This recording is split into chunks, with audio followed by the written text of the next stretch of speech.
Hi, and welcome to this episode of HR and Cocktails. Today, I am joined by Andrew Griffin with Providence Strategies. And our episode today is going to be about adult use cannabis, also known as recreational marijuana. But before we get into our topic, if you're new to HR and Cocktails is a podcast about all things HR. And that can be from regulations, compliance, and anything to help business owners and others understand how to navigate in the world of employment laws.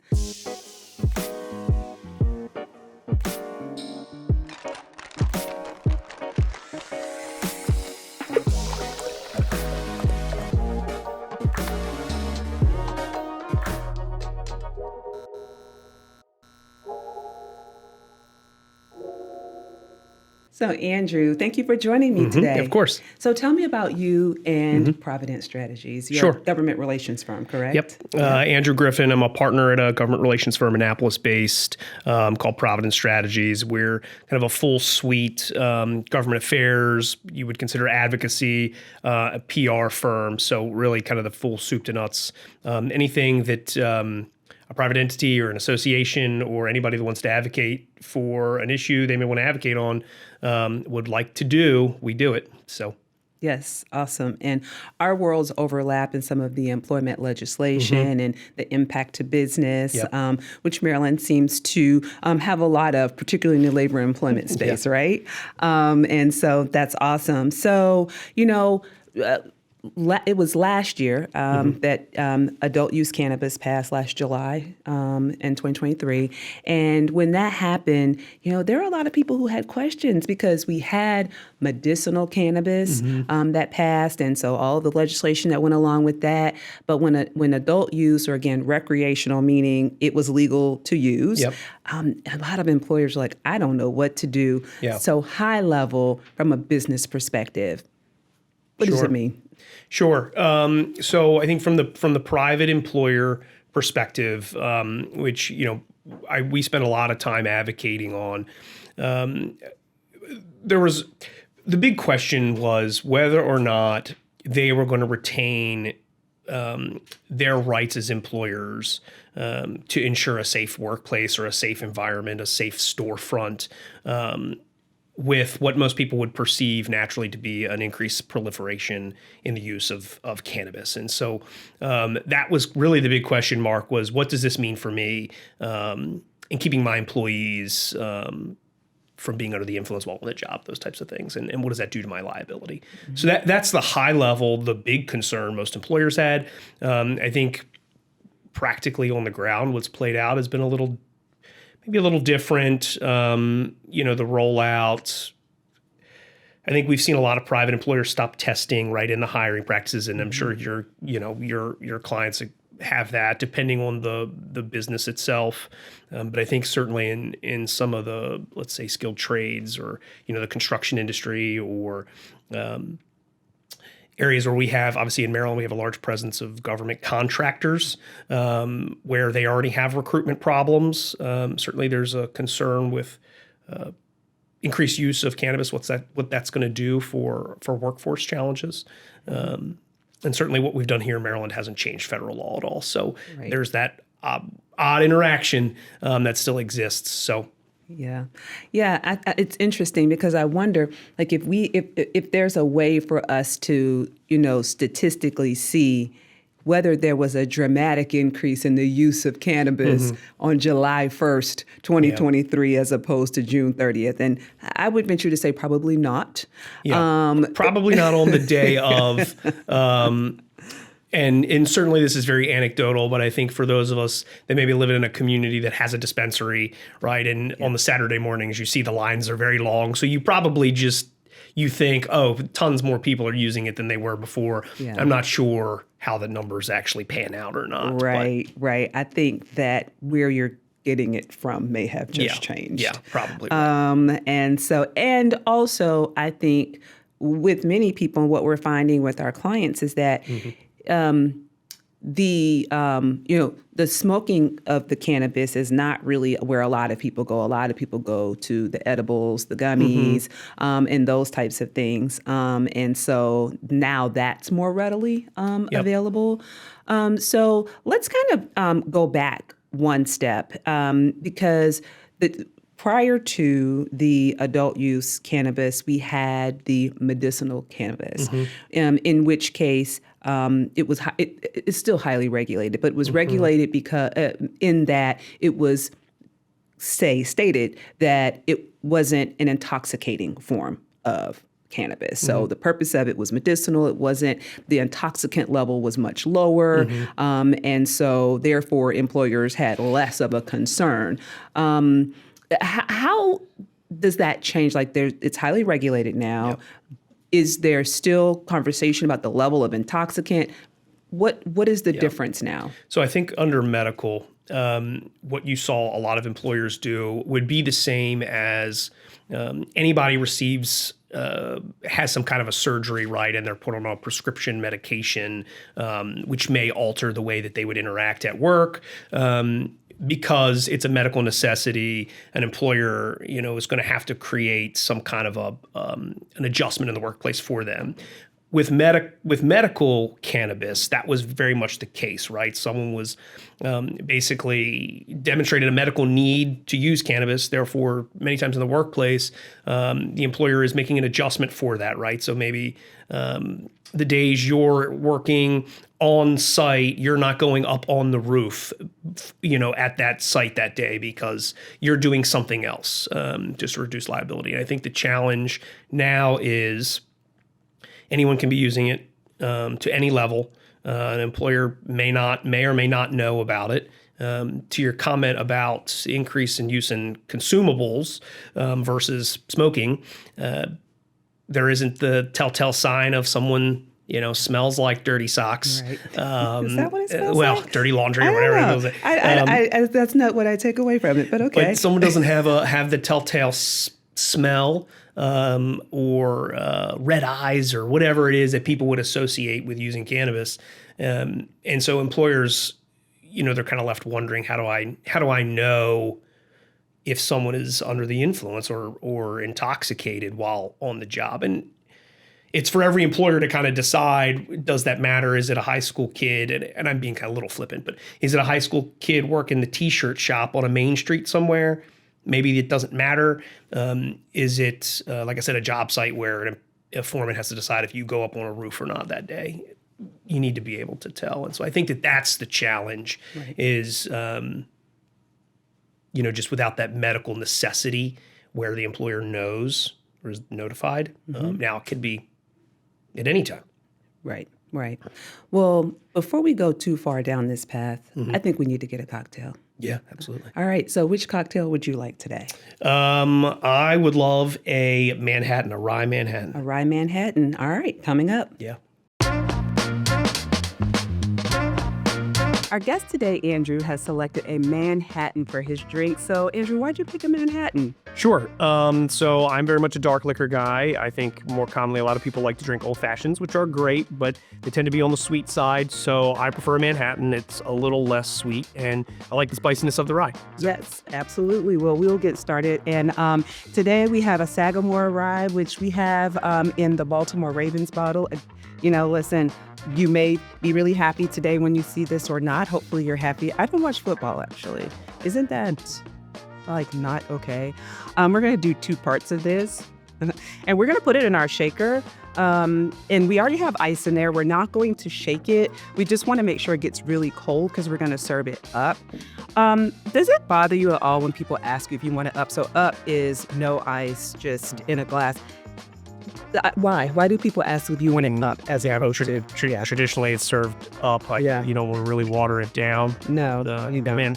Manhattan's supposed to be a kind of a more potent drink. Yes, it is. So 1 part of sweet vermouth, which vermouth is something that had to grow on me. I didn't always want vermouth. And then we'll put a couple of dashes of bitters. I don't measure my bitters. I just shake a couple of times. Again, we already have our ice in here, so we're just going to stir it up some, and I'll try not to make too much noise. Really, we just want to mix these flavors and get it nice and cool. This metal makes it really cold. I don't really know how that works. I guess if I had paid attention in science, I would know these things, but it did not. So I was more into poli-sci, right? There you go. All right, so we're going to measure this out and strain. All right, this looks good. And we're going to strain. All right, this looks good. All right, and then we're going to top it off with our really nice cherries. I already took them out because I really like to just make sure that they're not too sticky and we're not trying to manage through all the stickiness of it. So we're going to put these on my new favorite thing, which is metal toothpicks. So there's A little cocktail pick. I know, I love it. And you can just throw your toothpicks around if you would like. And then I'm going to try to do this really quickly. I'll just do one on mine. And then here we go. All right. So here's your Manhattan. Cheers. Awesome. With the opposite of you. Yeah. Over the mic. Yeah. You went around the mic. That was wise. Well, I didn't want it to land on my lap. So we were talking about the difference between the medical and the adult use or recreational. But I find it interesting because when an individual under the medical statute tests positive for cannabis, when the medical review officer reviews it and they have a card that says they can use it, most times they send back a negative. So how does an employer know, even in the instance that someone's under the influence, because that person will still have to self-report. So I think for me, the question that I have from a practical perspective is what's the difference for the employer? How does the employer know? Because the employer is not put on notice even when the individual has the card. So to clarify the question, versus when with medical versus recreational now Correct. versus adult use. Right. Well, legally, there's no requirement, right, that an employer be notified or that you as an employee would tell your employer that I use cannabis, right? It would be the same as anyone being prescribed a legal prescription. Like you don't necessarily have to tell your employer. Under certain circumstances, under some circumstances, you may have to. So I think that challenge is there, right? And the burden is typically on the employer to determine if that person is safe to be in the workplace or not, or is under the influence, is intoxicated. And I think that is the challenge, right? With that, Right. And the concern from the employer perspective is how do I know? How do I determine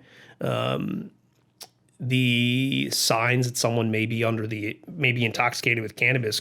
It's a very wide range of things. Yeah. There isn't a very accurate field sobriety test, right, that an employer can administer. The state police, law enforcement agencies have the same issue. Sure, they administer a field sobriety test if they think someone is under the influence of cannabis while driving, but they'll even admit the level of accuracy is suspect sometimes. And so what does an employer do when they decide someone shows up and they think they may be under the influence, and it's, the liability that they may take on to allow someone to work on a manufacturing line that day or interact with customers that day or whatever it may be. Yeah. So with teach that, school children that day. Yes, Who exactly. are responsible for small kids. I think that's a really big concern in the public school system. Yeah. Yeah, I definitely agree. But with that in mind then, given the fact that there's not a good field sobriety test, given the fact that we can't tell the recency or level of intoxication like we can in other things like alcohol, this is again, I don't want to say speculation, but kind of conjecture, like should employers continue to test for that? Because at the end of the day, to your point, employers are having a hard time finding a workforce. it is legal. And in a non-regulated environment, Yep. does it matter? So I think on the hiring side, I think that is, and I think that's something employers really need to think about. If you are, and I'm just cherry picking industries here, right? But if you operate kind of, you own or run a more white collar job where maybe it's just attorneys who are coming in and going out, maybe you're not testing during the hiring process anymore because does it really matter? I don't know. Certainly there are always going to be those jobs that do matter, right? So, the plumber who wants to get a government contract to service Fort Meade, yeah, you're going to have to test people to hire for them to go on base to execute the contract. That's that interaction with, the federal law challenge. Again, I don't know why I'm picking on roofers. It's just for some reason going up on a roof, I think tends to be something I think of. But that may be something that employer just says, listen, if someone uses cannabis, I don't even want to have to worry about. I'm just going to test them up front. But that's on the employer to make that decision for them in the hiring process. I think the challenge becomes once you've hired someone, you're there in the day-to-day management of employees. Because there's real ramifications for if someone gets injured on the job, right? First thing that's got to be done is someone has to be drug tested. Were they under the influence when the accident happened? It's going to have an impact on a workers' compensation claim for sure. It's going to have an impact on their ability to claim unemployment insurance, which is, underwritten by the federal government. It's insured by the federal government that the money for unemployment is. And so someone's use of drugs or any intoxicating substance at the time of an accident is going to impact that. And so to the testing point, the existing test that employers use, it's not a secret. It's not a perfect test. I think it exists to be the most widely accepted test, an accurate test. There are things coming along, I think that, certainly can tend to be more accurate until, more recent use. But things have to go through the scientific body of work, right, to be generally accepted, that an employer can use it and know that it will stand up to scrutiny. Otherwise, you just end up in the he said, she said. I didn't use it. Yes, you did. Right. I think you did because you ate too many bags of Doritos while you were on your shift. Right. That's not. Yeah. Yeah. And I think that's the thing. It's like for employers, you want to balance the rights of employees because they have the right to do whatever they want to do. Correct. When they're, not working for you. So the same as, having a nice cocktail, they can do that. It's whether or not they're actually impaired and intoxicated when they come back to work. So it's for employers, it's the balance of, making sure that I'm not violating the rights of my employees who have the right to do this with safety in the workplace. What are some things that you think that employers can do to kind of manage that risk or kind of walk that line? Yeah, I think most employers, and this is obviously going to be a challenge depending on employer size, depending on, again, the industry, the line of work. But I think certainly it's an open conversation. Listen, if you know that you have employees that are going to use cannabis, that's fine. It's their right to do so. But maybe you have an open policy where if they've used in the X last however many hours, they can come to you before a shift and tell you that's the case, and you can reassign them to a job that creates less liability, right? It's developing that back and forth conversation because at the end of the day, everybody wants to be happy. Certainly no employer wants to be in a fight with an employee as to whether or not they used cannabis, whether or not they can work, whether or not you need to send them home. Or in a constant cycle where they're hiring and firing folks, and that's not sustainable. And so I think it's just looking for ways.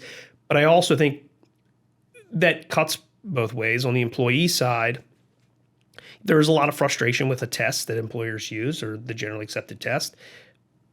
I think everyone shares that, but there has to be some level of understanding that that's the generally accepted test right now. And is it going to change? Yeah, it's probably going to change, and it's probably going to change very soon. But I think it's the growing pain of doing something that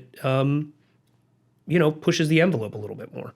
So, And I like that option, but when we think about it from the employee's perspective, like, yeah, I'm gonna go tell my manager that I, yeah. had an edible Yep. 2 hours ago. Like, I think that the relationship between the organization, I can surely tell you that the people definitely don't want to come to HR and say it, right? Oh, of course, of course.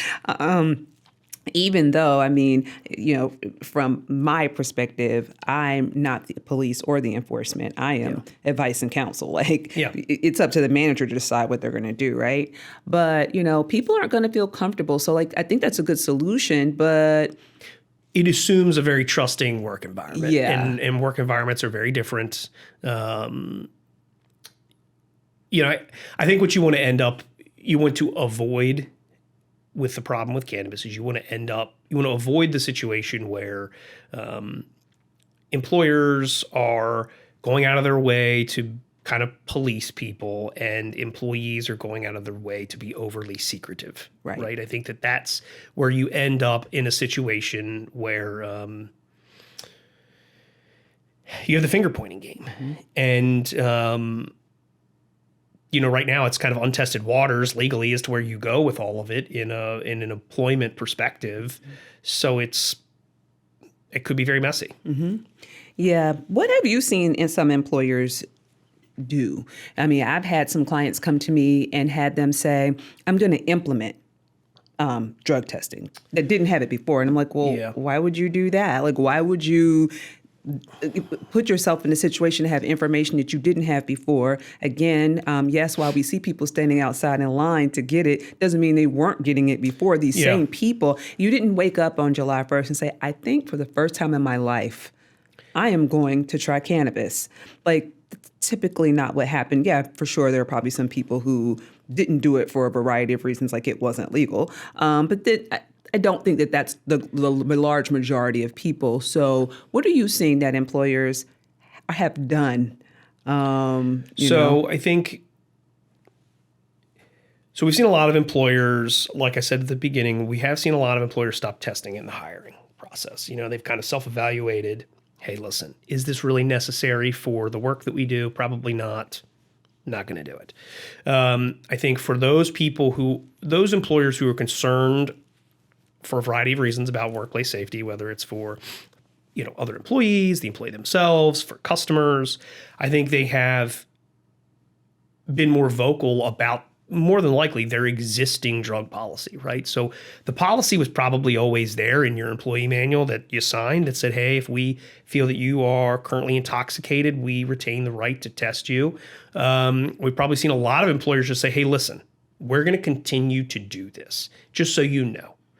Don't show up on the job site appearing to be intoxicated. And that goes across the board, right? That's not just about cannabis. That's Right. Don't show up drunk, don't show up intoxicated on prescription drugs. It's the whole gambit of stuff. And so I think we've seen a lot of that.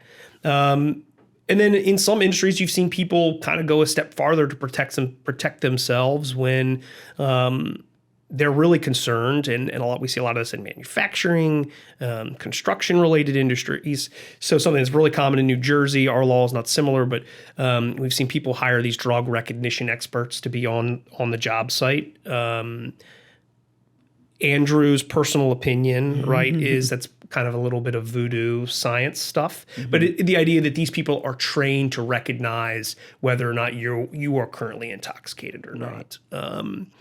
That's something that exists and passed alongside New Jersey's adult use cannabis law as a requirement for employers to retain these drug recognition experts. I think it's kind of been spotty up there as to the success, but we have seen, particularly in manufacturing here in Maryland, we've seen some manufacturers say, hey, I'm going to hire or I'm going to pay to have one of my HR folks get trained to be a drug recognition expert or that may not be the exact term, but along the lines where they're trained to understand, are you currently under the influence or not? It goes back to the same thing I said in the beginning about, the Maryland State Police have a roadside sobriety test for cannabis. Right.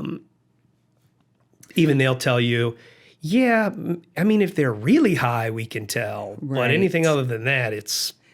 Yeah, but even like when you get pulled over by the police, like you can it can be enough for them to arrest you, but you still have to either take a breathalyzer. There's still other things you have to do, like not being able to walk in a straight line doesn't necessarily it kind of is the step that says, okay, we need to do additional things, but it's not the final thing. You're not going to jail on DUI because you couldn't walk in a straight line or say your ABCs. It's because there was an actual scientific test that was then done, whether it's, blood or breath or whatever, that can actually measure it. So I think that to me, to your point, me standing there looking out on the warehouse floor with my eyes trying to see if someone's intoxicated, that's not a valid way to determine. And so I think, yes. And I think from the employer perspective, the idea behind it, though, would be less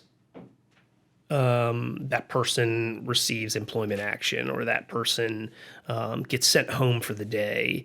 Those are probably the worst case scenarios, right? What most employers are really looking to do is, okay, as opposed to you working on a heavy a section of a line today in a manufacturing plant, which may be very risky, we're going to reassign you to something that is less risky. You're going to assemble boxes today or something. I'm just kind of sure. That's really what they're looking for to reduce liability on them for a accident in the workplace. I think worst case scenario, which is what we saw in some of the legislation that came along this past legislative session, is taking that a step further, where if an employer were to send someone home, opening up that the employee could file suit against the employer as a discrimination suit. And I think you begin to walk down a whole other path or open up a whole can of worms when you begin to do that. And so, or you would take any kind of employment action against an employee because you suspect that they're under the influence. Right. And I think that that's the challenge is what's the next step, right? I think that that's the problem. We're kind of in this gray area as to how to handle it. Yep. What's the next step? Well, the next step is, do we still have an accurate way to know if you're currently intoxicated? Until the technology kind of catches up, we're going to exist in this gray area. Yeah. And so layering on and making more difficult situations where I, as the employer, am just trying to keep you or other employees or my customers from getting injured for whatever reason, rationing it up by saying, oh, well, because you can't prove this, that I'm currently intoxicated, I'm going to, make a discrimination claim against you. And I think that that's a challenge. It is a challenge. But what I'll also say then is that if I'm working on the heavy equipment and all I have to do is act intoxicated to go assemble boxes, I'm just going to work the system because I don't feel like working on that machine today. Well, before we wrap up today, is there anything else that you think that our listeners should know about navigating this world? Because it's honestly, there is no road right now. We're just driving on the road rough terrain. Is certainly not paved. No, correct. It is definitely a gravel. It is a bumpy, rocky road. It is. I would just say, listen, I would say revisit any existing policies that you have. Make that internal reflection. Do you really need to be testing and hiring? And if you decide that you do, that's your prerogative. But make sure there's that open line of communication and you're telling your employees from the employer perspective what is expected, what the potential ramifications are, if there are that, what the testing will be, if it is that. Just try to be as open and honest as possible and talk about it. And then talk about the challenges. I mean, that's my best advice because I don't know that there is a solid answer right now. Unless you want to, I think the next best thing is everyone gets a cognitive test on the iPad. Is what I think Johns Hopkins is developing right now. Okay. You take a 2-minute cognitive test on an iPad and then, I'm not intoxicated right now, so you can clock in for your shift that day. Okay. I guess if every employer wants to invest in iPads to make everyone take tests before they start work at the end of their lunch break, sure. But I don't think that that's going to happen. So, and also it will absolutely identify my ADHD. Yeah, 1,000%. Well, Andrew, thank you so much for joining today. Yeah, thank you. Yes. And thank you for tuning in to this episode of HR and Cocktails.